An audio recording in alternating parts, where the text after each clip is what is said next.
Olá, você está no canal FEB, Fale e Escreva Bem.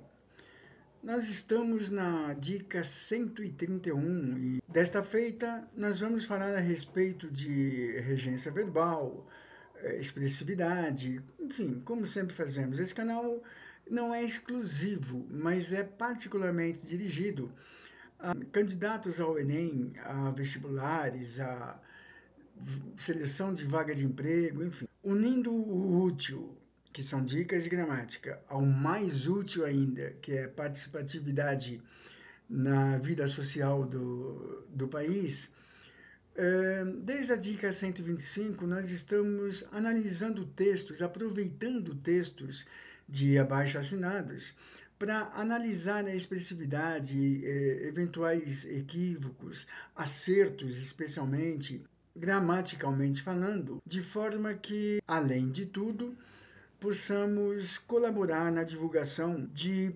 preocupação social extremamente importantes para o país.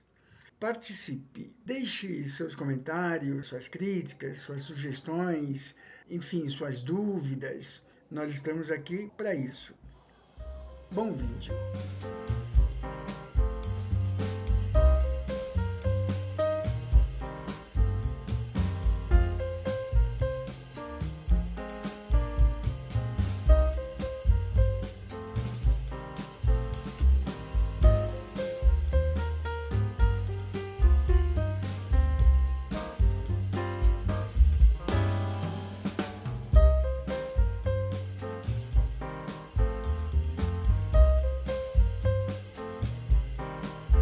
O trecho de matéria que você vê na tela usa o artigo indefinido uma de forma inadequada.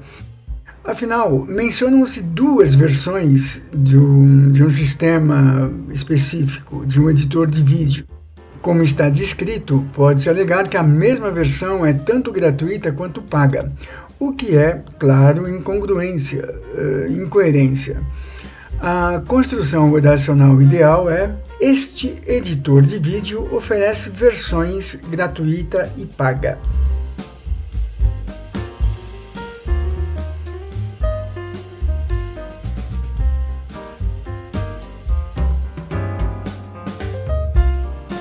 Além dessa falha em si, a outra não tão aparente, ou melhor, não tão aparente para muitos leitores, infelizmente. O verbete embora tem várias funções. Neste trecho, sua função é de conjunção concessiva. Nesse caso, a flexão ideal do verbo deve estar no modo subjuntivo, suporte, e não no modo indicativo, suporta.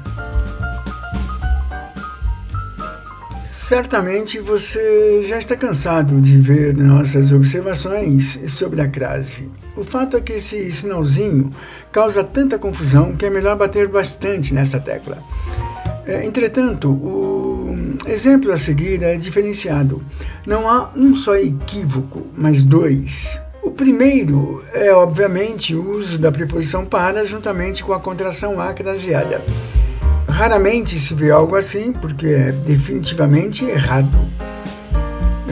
O segundo é que a crase em si não cabe no contexto. A contração do artigo com a preposição que resulta em crase deve ser aplicada juntamente com verbos de movimento que indicam ação não definitiva. Quando se diz vou à cidade de São Paulo, tenciona-se informar que o deslocamento é temporário, ou seja, que haverá retorno. Já a preposição para, com verbos de deslocamento, indica que o local é definitivo. E há ainda outra questão. O verbete polícia, nesse contexto, deveria ser grafado em minúscula, já que se refere à polícia como um todo, generalizada, e não à instituição policial. Já falamos exaustivamente sobre redundância. Observe que a palavra cotidianas já significa dia a dia, portanto, uma dispensa a outra.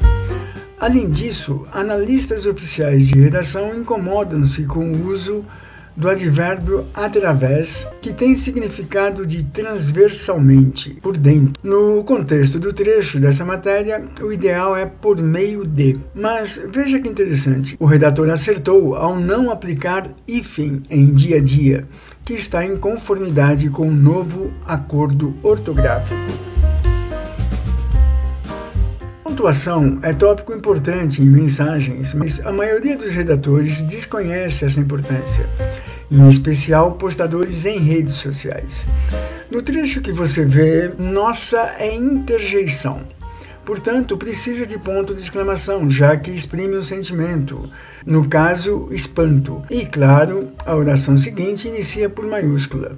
E observe que a oração seguinte, preferir ficar na rua, é sujeito da seguinte, portanto, não há vírgula. Regência verbal trata de preposições e artigos que acompanham verbos e que podem alterar o sentido da mensagem que se pretende expor. Há verbos cuja regência pouca gente conhece. É o caso do verbo preferir. Ele é regido pela preposição a e não de. O período ficaria então assim: nossa, preferi ficar na rua a em um abrigo. Note que se trata de período porque a locução verbal preferir ficar está elipsada, ou seja, oculta depois da preposição a. Todos já ouvimos a expressão Deus é mais. Tem significado forte no universo evangélico. Por isso, é repetido com intensa constância para comparar o poder do ente que, conforme religiosos ocidentais, criou o universo. Nós, do FEB, temos alertado sobre postagens mal feitas em redes sociais que acabam servindo de piadinhas, chacotas, brincadeiras. A imagem que você vê é exemplo fidelíssimo dessa situação. A tentativa de destacar a supremacia de Deus saiu pela culatra. Sugerimos, portanto, com uma certa constância, que postadores de redes sociais participem do curso FEB.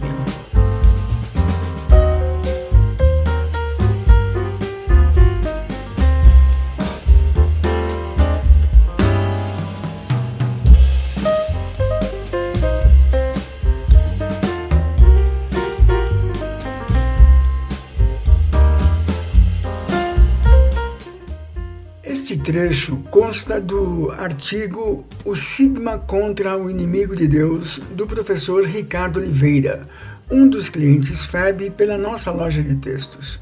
É professor da Universidade Federal do Mato Grosso do Sul. Você vê no trecho os pronomes demonstrativos nesse e nesta. E o autor acertou em ambas as situações. Vejamos. Em parágrafos anteriores, no artigo, o autor descreve parte da história de Plínio Salgado, político do século passado, adepto da visão política de Mussolini.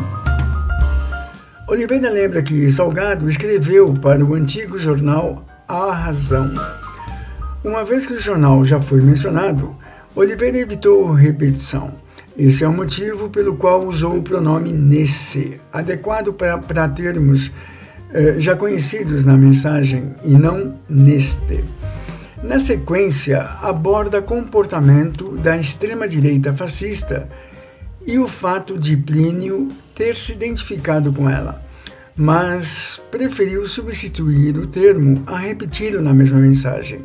Assim, aplicou construção mais formal com o pronome nesta. Parabéns ao autor Oliveira.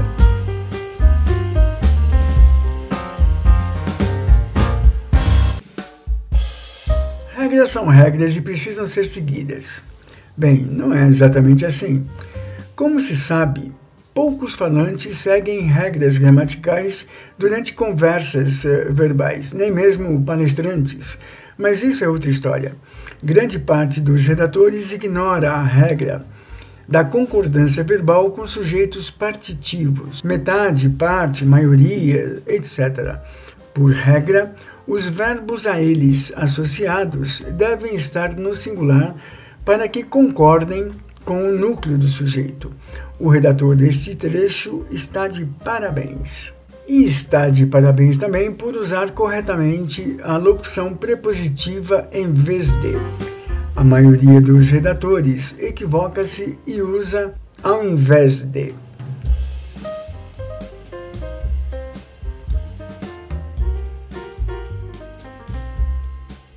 A língua portuguesa dispõe de uma série de subterfúgios para embelezar a construção oracional. Não à toa é admirada por estudiosos de comunicação e idiomas pelo mundo inteiro. Personificação é também chamada de prosopopeia ou animismo. Trata-se de figura de pensamento muito utilizada nos textos literários. É estratégia redacional que coloca a postura humana em seres inanimados.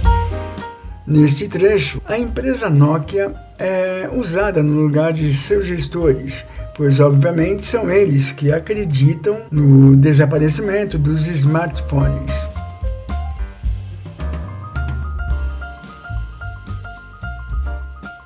O falante brasileiro nunca foi, digamos, aplicador de regras gramaticais.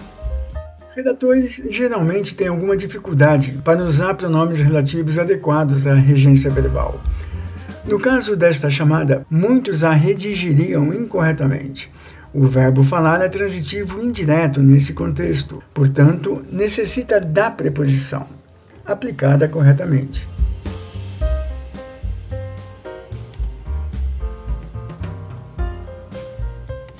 Ainda sobre a beleza da língua portuguesa, ela admite construtividade que, além de tudo, exercita as sinapses cerebrais do falante. Certamente há outros idiomas que colaboram no processo cognitivo, mas nossa língua é mestre nesse quesito. Você está observando que o substantivo intensidade aparece apenas uma vez no trecho.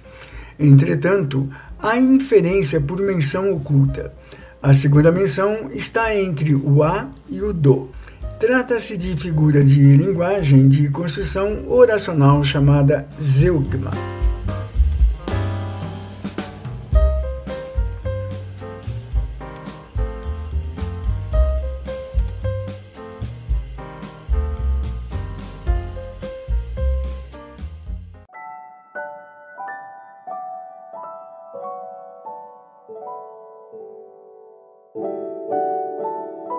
Esperança contra ela, esclerose lateral amiotrófica, uma das doenças neuromusculares mais graves e que não tinha cura. Agora, pesquisadores italianos testaram um medicamento que desacelerou e reverteu a progressão clínica da doença. E mais, esse tratamento eficaz, para pacientes com a mutação genética SOD1, pode dar expectativa de vida de 20 anos a eles. Esse grupo genético representa aproximadamente 168 mil pessoas em todo o mundo, que agora poderão ter a saúde restaurada e uma qualidade de vida mais saudável. A pesquisa foi publicada no New England Journal of Medicine e assinada pelo professor Adriano Schill, diretor do Centro Regional de Especialistas em ELA do Hospital Molinete da Cidade da Saúde de Turim. No próximo vídeo, o da Dica 132, vamos analisar o texto do abaixo-assinado iniciado por Cláudia Colamarco Ferreira. Ela é nutricionista mestre e doutora em Ciência e Tecnologia de Alimentos e professora universitária. Foi diagnosticada com esclerose lateral amiotrófica, o que a levou a criar o documento público. Esta foi a dica 131 do FEB, Fale e Escreva Bem, Redação e Expressividade.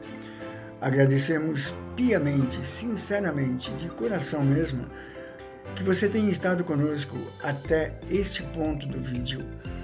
Até a próxima, muito obrigado.